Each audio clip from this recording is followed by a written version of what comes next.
શાંત કર્યા અને સમાધિ લીધી. એના નિમિત્તે અમે આ તિથિ ઉજવી રહ્યા છીએ. તો આપણે કહીએ વંદે ગુરુ પરંપરા, વંદે ગુરુ પરંપરા. આપણા બધાને ગુરુ ભગવાન શિવ અને શક્તિ છે. આદિ ગુરુ શંકર પિતા નટરાજ રાજ નમો નમઃ. આખા વિશ્વના માતા પિતા ગુરુ તો ભગવાન શિવ અને શક્તિ છે. પણ આ મૃત્યુલોકમાં આ ધરતી ઉપર આવા મહાન પુરુષો આવે છે શરીર ધારણ કરીને, અને આવીને પોતાનો લીલા આદરે છે. જીવનમાં ધ્યાન રાખવાનું એ છે, પહેલા કોઈને ગુરુ બનાવવું નહીં. પહેલા કોઈને ગુરુ બનાવવું નહીં. બનાવ્યા પછી કોઈ દિન માણસ ગણવું નહીં. કોઈ દિન માણસ ગણવું નહીં. ગુરુ સાક્ષાત પરબ્રહ્મ તસ્મૈ શ્રી ગુરુવે નમઃ. મારા ગુરુ સાક્ષાત પરબ્રહ્મ છે. ઈ ભાવથી જો શિષ્ય રહે તો એને ગુરુની કૃપા એના ઉપર ઉતરે. ગુરુ સાક્ષાત પરબ્રહ્મ તસ્મૈ શ્રી ગુરુવે નમઃ. મારા ગુરુ દિગંબર બાપુ મૌન હતા, મૂંગા હતા વર્ષો સુધી. ગુરુ અંધા, ગુરુ બહેરા, ગુરુ લંગડા, ગુરુ લૂલા, ગુરુ મૂંગા, આપણા ગુરુ જેમ હોય તેમ. પણ મારા ગુરુ દેવોના દેવ. મારા ગુરુ દેવોના દેવ. જેને ગુરુ બનાવ્યા, એક પાણાને ગુરુ બનાવો ને, પાણાને પથ્થરને, એ બોલવા માંડે. પણ આપણો વિશ્વાસ હોવો જોઈએ. આપણું વિશ્વાસ હોવું જોઈએ. અમે દિગંબર બાપુના સાનિધ્યમાં આવ્યા. બાપુ બોલે નહીં. બધી ઈશારામાં સમજવાનું. કેમાં રહે દોનો ખામોશ, રહે દોનો और आपस में बातें कर ली. બેયને મૌન રહેવાનું, બોલવાનું નહીં. અને બધે કાર્યક્રમ ઈશારામાં સમજી જવાનું. કેમાં કોઈને ટપ્પા ન પડે, કોઈને ટપ્પા ન પડે, અને ઈશારામાં સમજી જવાનું. તો આપણે આ મૃત્યુલોકમાં આવીને અને ગુરુ ચરણમાં આવીને 12 વર્ષ એને અમે કોઈ દી બોલ્યા નહીં. કોઈ દિન એની પાસે પાંચિયા માંગ્યા નહીં. હવે આપણને એમ થાય પોતે નાગા પૂગા બેઠા છે, આપણે શું માંગવું?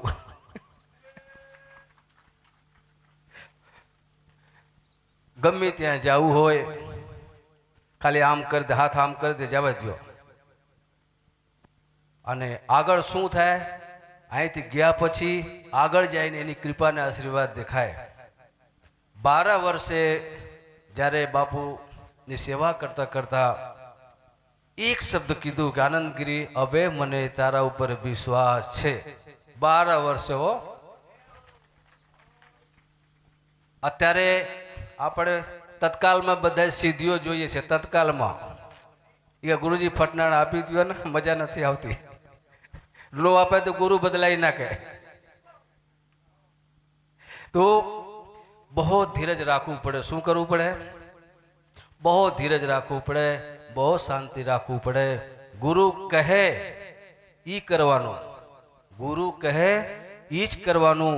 પણ ગુરુ જે કરતા હોય ને એમાં કોઈ ધ્યાન નહીં દેવાનું, નહીં તો હલવાઈ જાઓ. ગુરુ કહે ઈ જ કરવાનું, પણ ગુરુ કરે એ કોઈ દિન નહીં કરવાનું. મારા દિગંબર બાપુ અમારી પરીક્ષામાં હાજે દારૂની બોટલ રાખતા. શું રાખતા? દારૂની બોટલ. હો, આનંદગીરી થોડીક ભરી લે, આનંદગીરી થોડીક ભરી લે. બાપુ માટે હું ચાંદીના ગિલાસ લેવા, ચાંદીના. અને મારા ગુરુ મહારાજ કહેતું ભરી લે. બાપુને થોડી થોડી ભરીને હું આપતો. મેં કીધું, હે ગુરુ મહારાજ, આ તમારી કેવી પરીક્ષા છે?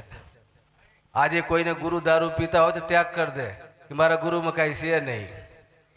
આજ કોઈને ગુરુ દારૂ પીવે તેના શિષ્ય ત્યાગ કરી દે કે મારા ગુરુ દારૂ પીવે છે, એને ક્યાં ભાન છે. પણ આપણે દિલમાં, આપણે વિચારમાં, આપણી બુદ્ધિમાં, આપણી મસ્તિષ્કમાં ક્યારે નબળા વિચાર ન આવ્યા, ક્યારે નબળા વિચાર ન આવ્યા. આપણે એક જ વસ્તુ દેખાતી હતી કે ગુરુ મહારાજ આપણને શું આજ્ઞા કરે છે, શું આદેશ કરે છે. અમે એને આદેશને સામે જોતા હતા.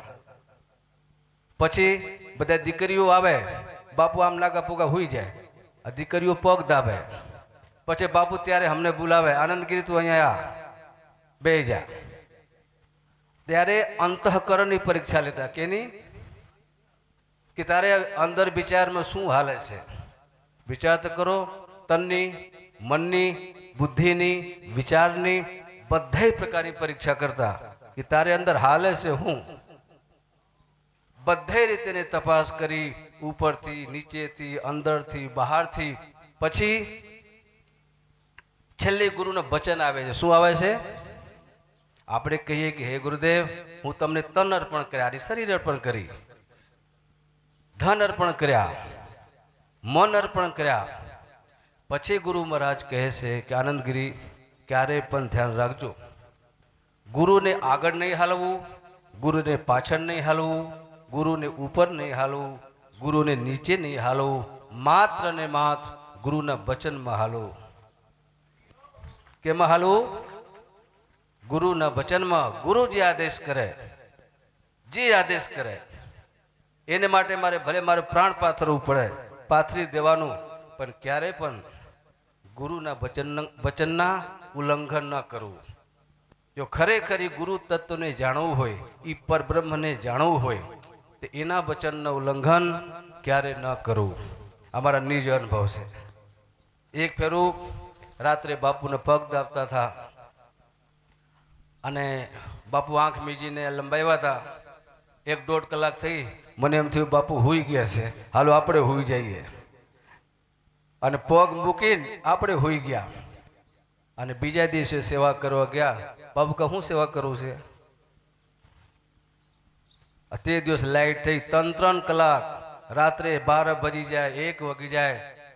જ્યાં સુધી બાપુ ઈશારા ન કરે, હાથ ઊંચા ન કરે, ત્યાં સુધી પગ મૂકવાનું જ નહીં. મારા જે થવું હોય થાય. અને 3 કલાક, 4 કલાક બાપુનો પગ દાબીએ.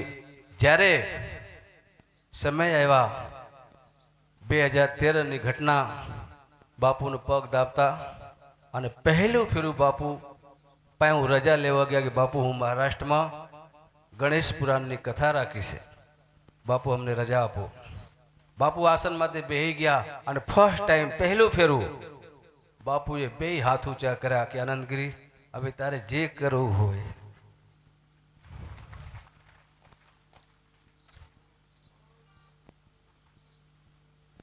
તારે જે કરવું હોય.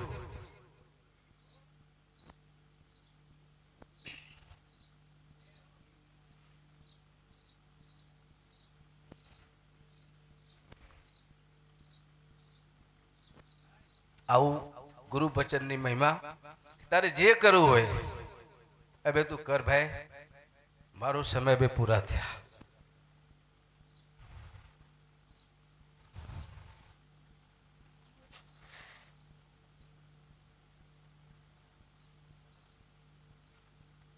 ગુરુ કોઈ દી મરતા નથી, અવિનાશી પદ છે, કોઈ દી મરતા નથી. ગુરુ ક્યારેય મરતા નથી, અવિનાશી પદ છે, સાક્ષાત બ્રહ્મ છે. અને જ્યારે ગુરુ એમ કહે જા તારે જે કરવું એ કર, તારું પલ્લા ન પકડે કોઈ, એવા સિક્કો મારી દીધા. એવા ગુરુદેવે સિક્કા લગાડી દીધા. અને સિક્કા લગાવ્યા. બાપુએ શરીરનો ત્યાગ કર્યું. અમે સોમનાથ દાદાના દરિયામાં ગયા. અને મારે એટલું બોલાઈ ગયા બાપુથી, જ્યારે શરીર પર રહેવાના, બાપુ અમારું ને તમારું અહીંયા સુધી, બસ આટલું જ બોલાઈ ગયું. શરીર ત્યાગ કર્યા પછી બાપુ પ્રગટ થયા છે. મારી સાથે 2 વર્ષ રહ્યા, 2 વર્ષ. પછી કે તારે ઘટે છે હું ઈ કે શું ઘટે છે તારે, શું જાણવું છે, તું એની વાત કર. મેં કીધું બાપુ મને કઈ બોલવા નથી આવડતું.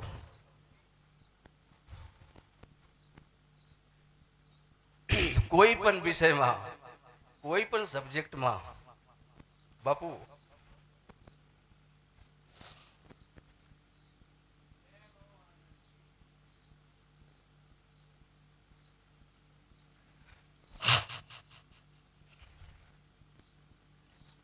ગુરુ મહારાજ મને કોઈ બોલવા નથી આવડતું, કોઈ વિષયમાં ખબર નથી.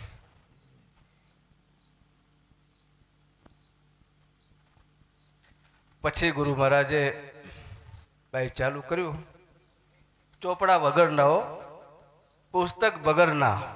2 વર્ષ હુંય ન દીધા. કેટલા વર્ષ? અને ભણાવવાનું ચાલુ કર્યું.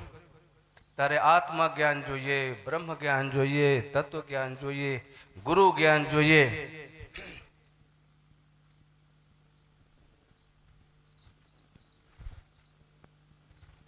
દુનિયાના કોઈ પણ જ્ઞાન જોઈએ. તું બોલ હવે તારે શું જોઈએ છે, કઈ વિષયમાં બોલવું છે, કેના ઉપર બોલવું છે, કેના માટે બોલવું છે, તારે શું ઘટે છે બોલ. તારી સેવા. આવો મારા બેસુભાઈ પધાર્યા છે મોડા મોડીથી. દિગોર બાપુને પણ ખૂબ એમને સેવા કરેલી છે. જય હો, જય હો. બેસો. કેના વિષયમાં તારે બોલવું છે? તારી સેવા મારે પાસે પડી છે. શું જાણવું છે કે ને ભાઈ? અને ભાઈ અમોલક ખજાના ખોલ્યા હો, અમોલક ખજાના. અને બધી બતાવી દીધા, બધી દર્શાવી દીધા, બધા અનુભવ કરાવી દીધા. કાંઈ ઘટે નહીં એવા ઝોલીમાં નાખી દીધા કે આમાંથી હવે તારે જેને જે દેવું હોય સમજી વિચારીને દેતા રહેજો. તારો ખજાનો હવે ક્યારે ખૂટશે નહીં. આ ગુરુ કૃપા. આ બાપુની તિથિ નિમિત્તે બાપુને યાદ કરી છે. તો બાપુ એટલે અહીંયા પધારે છે એટલે આંખો ભરાઈ જાય છે, બીજું કાંઈ નહીં. બાપુને યાદ દિલથી યાદ કરીએ એટલે આંખો ભરાય. અહીંયા હાજરી થાય છે એટલે આંખો ભરાઈ જાય છે. હવે તો એમ થાય કે આ શરીરની ચામડીની મોજડી બનાવી અને ગુરુને પહેરાવીએ તોય ઓછું છે. હવે તો એવા અનુભવ થાય છે કે જે ગુરુએ આ સમાજમાં, સંસારમાં, આ ધરતી ઉપર આટલું મહાન બનાવ્યા, એને અમે શું આપી શકીએ, શું આપીએ ને? અને મોજડી બનાવીને પહેરાવીએ તોય ઓછું છે. આજે એમની એટલી યાદ આવે છે. આ ગુરુ પરંપરા, આ ગુરુ મહિમા યુગોથી આ સિસ્ટમ હેલી આવે છે. આ બાપુ નાથ બાપુ બેઠા છે, એના અંદર મચ્છન્દ્રનાથ, ગુરુ ગોરખનાથ, આ બધી નાથ પરંપરામાં ગુરુ મચ્છન્દ્રનાથ ગોરખનાથને ભિક્ષા લેવા મોકલે છે. અને સરસ મજાના માં એ વડા બનાવ્યા હતા. આ ગુરુજીએ ખાધું અને કીધું, ગોરખ બહુ મસ્ત વડા છે ભાઈ, જા ને બીજી ફેરી ભિક્ષા લેતા. અને ઈ ને ઈ ઘરે ગયા અને બાકી જાય ગયા. તું અને તારા ગુરુ બધા ખાવા વાળા છો. હજી અજગડી દીધું હતું ને, તું પાછા આવી ગયો. એ કે માં મારા ગુરુ વિશે મેં કઈ ખોટું બોલો માં, મારા ગુરુદેવને તો મારા ઓળા બહુ ગમી ગયા છે. તે બા મગજના અડિયલ હતા કે તારે ગુરુને પ્રત્યે એટલી લાગણી હોય ને કે તારા આંખ કાઢીને આપી દે. આ નિરંજન આમ કરીને ગોરખનાથજીએ ફટના આંખ કાઢીને અને બાના હાથમાં આપી દીધા. ત્યાં તો બા તો ધ્રુજી ગયા કે ઓહો, આ તો જેવા તે અભાવ નથી. આ તો ગુરુને માટે આંખ કાઢીને અને ફટના આપી દીધા. અને પછી ગુરુજી પાસે આવ્યા. આંખમાં પાટો બાંધેલો છે, પાટા બાંધેલા છે. ગોરખ શું થયું બેટા? ગુરુજી તમે વડા ખાઈ લ્યો ને. હવે જે થયું એ થયું. ના ગોરખ તું મને કહે તો ખરો તને શું થયું છે? ગુરુ મહારાજ ઓડા માટે જે આ ભિક્ષા લેવા ગયા હતા, માએ મારી આંખ માંગી લીધી, હું કાઢીને આપી દીધું. બસ આટલી જ વાત છે. અને ગુરુએ પ્રસન્ન થયા કે શાબાશ ગોરખ, ગુરુ માટે તું તારું આંખ કાઢીને આપી દીધા. નિરંજન આમ કરીને અને ગોરખનાથે હાથ મૂક્યા, તરત આંખ રેડી થઈ ગઈ. આ ગુરુ પરંપરા. પણ ગુરુમાં વિશ્વાસ હોવો જોઈએ, લાગણી હોવું જોઈએ, પ્રેમ હોવું જોઈએ, શ્રદ્ધા હોવું જોઈએ. હું નથી, હું નથી, હું નથી આ નીકળી જવું જોઈએ. એટલું ભાવ થઈ જવું જોઈએ કે હે ગુરુ મહારાજ તમે છો, હે ગુરુ મહારાજ તમે છો, હે ગુરુ મહારાજ તમે છો. હું નીકળી જાઉં છું, હું નથી હવે. જ્યારે આ ભાવ પ્રગટ થઈ જાય તો પછી કાંઈ ઘટે નહીં. પણ જ્યાં સુધી હું આવે ને ત્યાં સુધી નો મેળાવે. હસોડો હું તો નીકળી જ જવું જોઈએ. હે ગુરુ મહારાજ તમે છો, હે ગુરુ મહારાજ તમે છો. આ ભાવ જ્યારે પ્રગટ થાય ત્યારે ગુરુ મહારાજ એના ઉપર કૃપા કરે છે. તો કથા તો બહુ લાંબી છે, આપણે શોર્ટકટમાં ખેંચી લઈએ. બીજી એક જાણકારી આપું છું. અમારા દિનેશ ગિરી બાપુ પધાર્યા છે. દિનેશ ગિરી બાપુ